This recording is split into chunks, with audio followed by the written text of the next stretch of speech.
When should you fire your lawyer?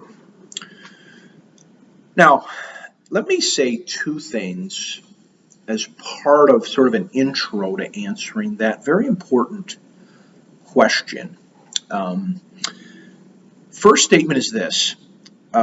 Clients fire their attorneys too quickly and too often, okay? That's number one. Point number two, and sort of conversely, but very related, and I'm going to kind of speak to these points in answering the question of when to fire your lawyer. Conversely, clients and prospective clients do not, underline, do not seek second opinions about their cases often enough.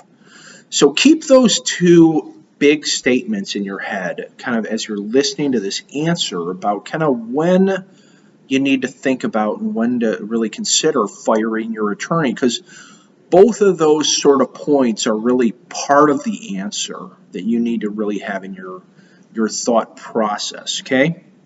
So seeking a second opinion about your case, I don't know why more people don't do it, because it's actually an important part of the kind of, is it time to let go of an attorney question? Right? I mean, if I have a doctor's appointment where somebody's telling me, I need to do some really serious invasive surgery, I'm probably going to seek a second opinion, and legal services are important like that too. So let me talk to a couple points on the seeking of a second opinion. Point number one on that idea of seeking a second opinion is in the upfront part of the initial attorney hire, right? In family law, average divorce in the United States takes some 11 months. Average attorney's fees are something like $11,000 to $14,000. That's just average, right? People watching this video, I'm assuming you're kind of Chicagoland or whatever, big city. Those are probably another 50%, beyond those numbers. So, in that upfront choice, you need to be doing a number of consults. You need to be doing a number of consults. Some people are doing some free consults. I don't think that's the right thing to do, but whether it be free or a paid consult, right?